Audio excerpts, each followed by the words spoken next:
In the world of anime, there are legends. We're talking about warriors whose power and legacy are basically etched into the soul of the medium.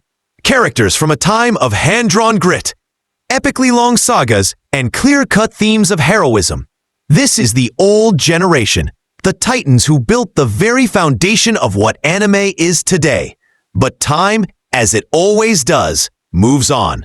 A new era has dawned, bringing with it stunning digital animation, complex, fast-paced stories, and heroes who wrestle with morality, trauma, and the weight of society. This is the new generation, a diverse and powerful force that has launched anime into the mainstream like never before. What if one of these titans of the old school had to face the new breed? Today, we're trying to answer the question, can one legendary hero withstand the onslaught of an entire generation? This is Old Gen versus New Gen, the ultimate war. To represent the old generation, we need an icon, a warrior whose name is basically synonymous with the word anime. It has to be Son Goku from Dragon Ball Z. He's the Saiyan prodigy who has shattered limits time and time again. Reaching the power of gods and becoming the benchmark for strength. From Super Saiyan to Ultra Instinct, Goku is the poster boy for old gen power and the simple, heroic drive to be the strongest and protect his friends. But can this one legend stand against a rising tide? The new generation doesn't have just one champion. Their strength is in their numbers, their wild variety of powers, and their complex, often strange abilities. They represent the evolution of shonen, where power isn't just about who can punch harder, but about strategy, cursed energy, unique physiologies, and even tearing down what it means to be a hero. To start this gauntlet, we're sending in two of the heaviest hitters from the new school.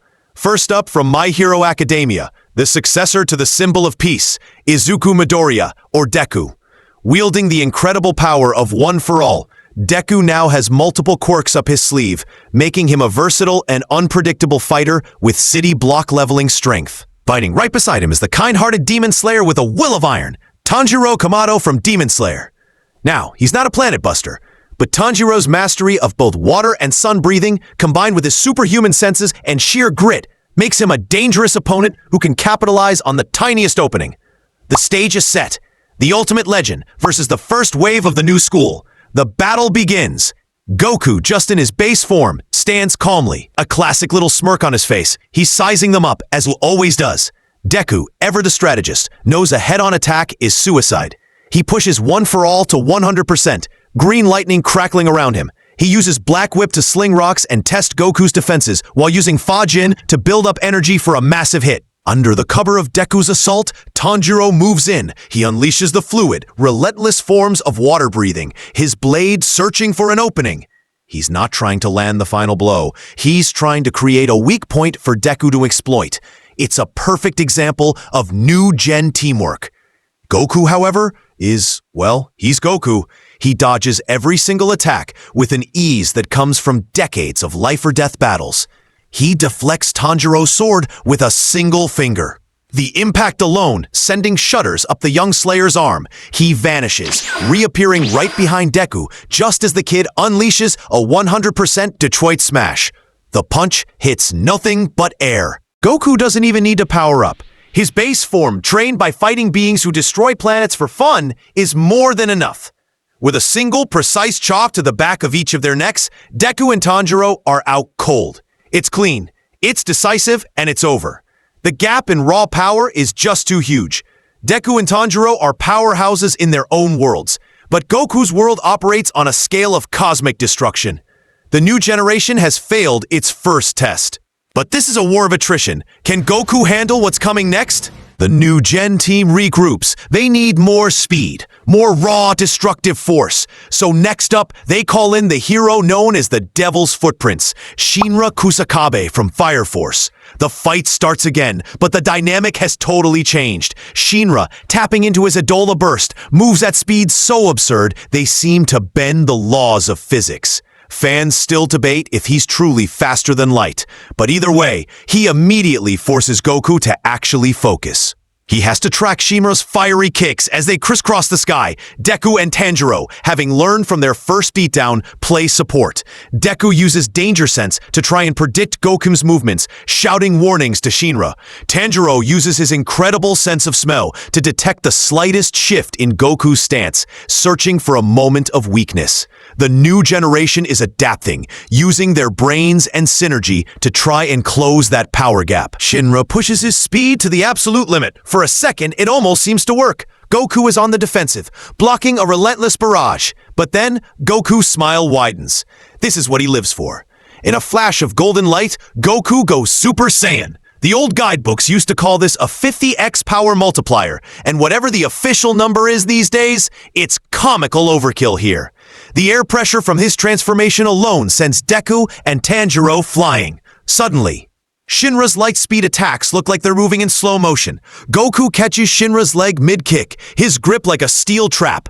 He then casually flicks his wrist, sending Shinra crashing into the ground, leaving a massive crater. Deku and Tanjiro are just frozen in shock. The jump in power is impossible to comprehend.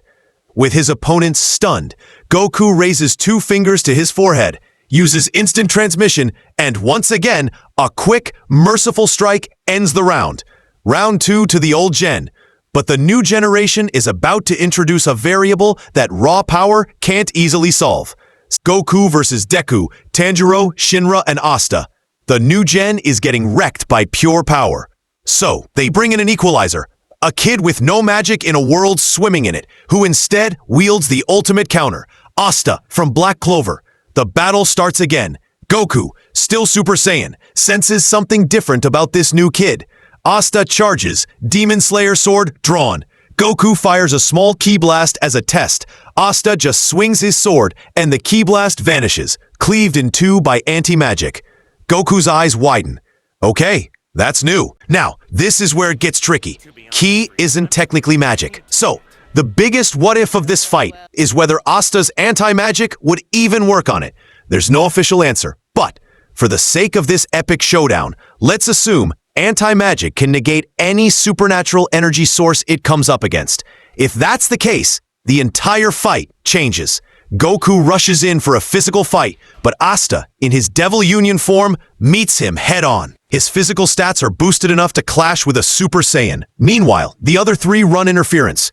Shinra's speed keeps Goku moving, Deku's attacks create distractions, and Tanjiro looks for openings. The key, though, is Asta.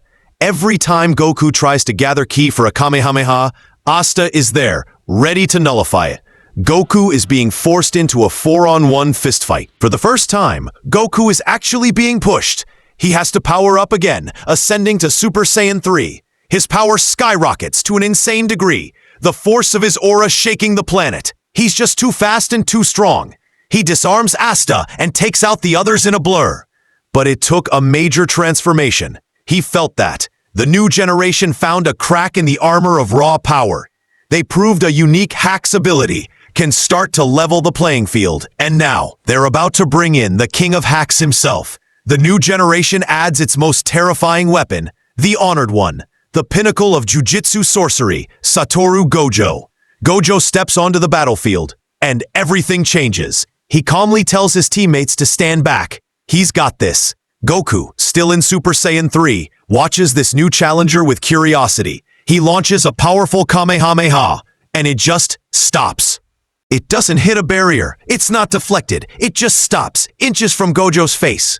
This is his limitless ability, which brings the concept of infinity to life. There is now a literal, infinite, ever-dividing space between Goku and Gojo. No attack, no matter how fast or strong, can cross that infinite distance to reach him. Goku is stumped. He tries to punch Gojo. His fist stops. He can't touch him. Gojo, on the other hand, can attack all he wants. He uses his curse technique Reversal Red to blast Goku away, then Lapse Blue to pull him back in. Goku is caught in a gravitational beatdown, unable to land a single hit. Goku realizes brute force won't win this. He powers down, his hair falling back to black. He closes his eyes, his breathing evens out, and a serene silver aura erupts around him. Ultra Instinct. This is the big question. Can a divine technique like Ultra Instinct, which operates on a higher plane, find a way to bypass a conceptual defense like infinity? Could Goku's body, moving on its own, find a loophole? The debate here is fierce. Many argue that Goku's sheer power, which can literally break through dimensions, would eventually let him overpower Gojo's hacks. In this state, Goku vanishes. Gojo's eyes widen just a bit. He can't fully track it. Goku appears directly behind him. Before Gojo's infinity can fully re-engage against this divine speed, Goku lands a blow. It's not a planet-shattering punch, but a precise god-level strike that connects. Gojo is sent tumbling. Goku proved he can touch the untouchable.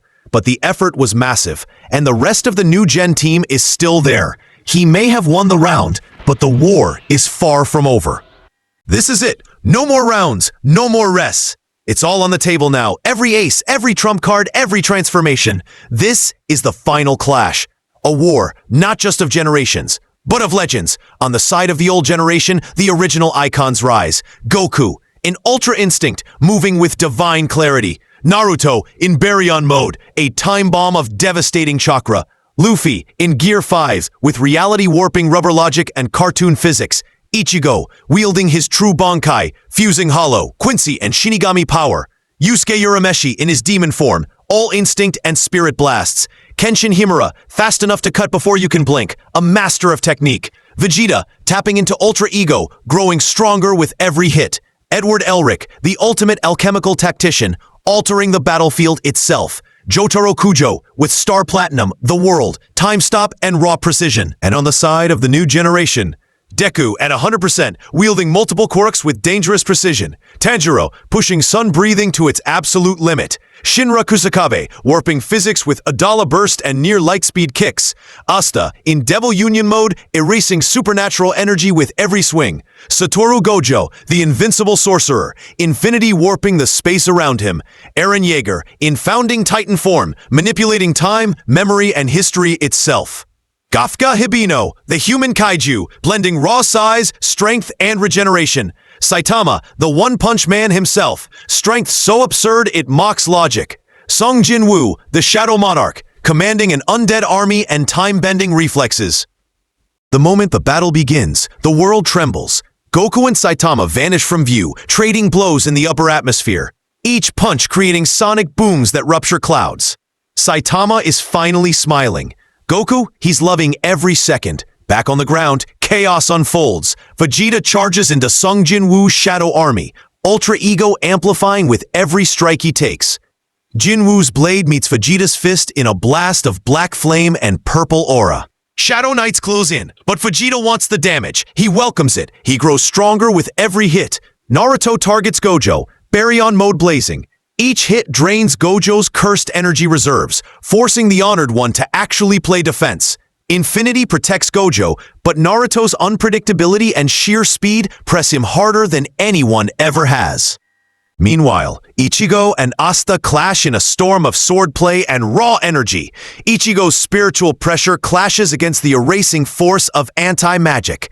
Every Getsuga Tensho is slashed apart by Asta's blade, but Ichigo adapts quickly, shifting forms mid-fight, blending speed and power like no one else can. Deku and Luffy go blow for blow in the most kinetic, unpredictable exchange of the war. Gear 5 versus full cowl 100%. Luffy turns buildings into rubber. Deku counters with Air Force bursts and Black-Wit grapples. They're leaping across terrain like pinballs, fast, brutal, and completely wild.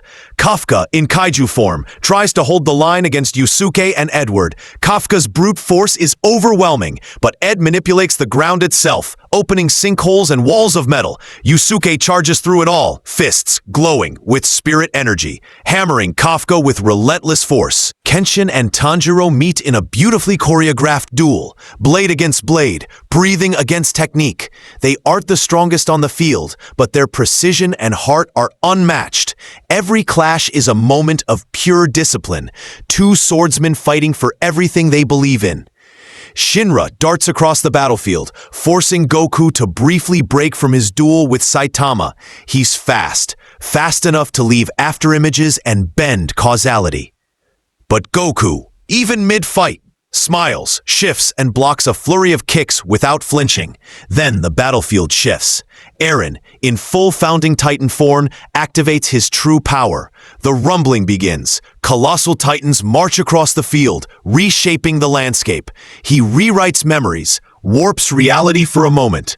Old gen fighters start to falter under the psychological assault. But that's when Jotaro Kujo steps in. He stops time. For 5 seconds, the world freezes. He blitzes through the chaos, landing clean hits on Kafka, Eren, and even gets in close to Gojo before time resumes. It's a surgical strike, turning the tide. Sung Jin-woo unleashes his trump card, Beru Igris Kamish, a full undead army rising again. At last, it comes down to the core battle. Goku versus Saitama, Gojo versus Naruto, Jin-woo versus Vegeta, Luffy versus Deku, Asta versus Ichigo, and Eren towering, watching, ready to destroy everything if he must. But this isn't just raw power anymore, it's experience. Goku, Naruto, Luffy, Ichigo, they fought gods, devils, tyrants, and time itself. They lost friends, they've died, and come back stronger. Bit by bit, the old generation pushes back. Goku breaks through Gojo's infinity with Ultra Instinct's divine timing. Naruto finally lands a strike that exhausts Gojo's cursed energy. Saitama, for the first time in his life, hesitates, not from fear, but from satisfaction. He's been pushed, and he smiles as Goku lands a finishing blow, not a knockout, but a draw. Respect exchanged in a single glance. Jin-woo, surrounded by fading shadows, collapses after Vegeta tanks a full burst and returns fire with a god-level punch. Deku is down, Tanjiro too. Kafka is unconscious. Asta can barely lift his sword. Eren, out of tricks, vanishes into ash. The dust settles. The old generation wins, but it was not domination. It was survival. They were pushed to their limits, forced to adapt, to evolve, to bleed, and that's exactly why they won. Because for them, power isn't a gift. It's something they've earned through pain, loss, and endless resolve. But make no mistake, the new generation is not weak. They brought strategy, creativity, broken abilities, and raw intensity to the table. They introduced threats the old gen had never faced before. They exposed vulnerabilities. They came closer than anyone ever has. And next time, they just might win. Who do you think should have won the final battle? Was Saitama holding back? Could Gojo have turned the tide with Hollow Purple? Did we underrate Sung Jin-woo? Let us know in the comments. We read every single one. And if you enjoyed this Clash of Titans, hit like, subscribe, and ring the bell. Because next time, we're taking the war to the villains. This was Old Gen versus New Gen. The past, the present, and the future of anime.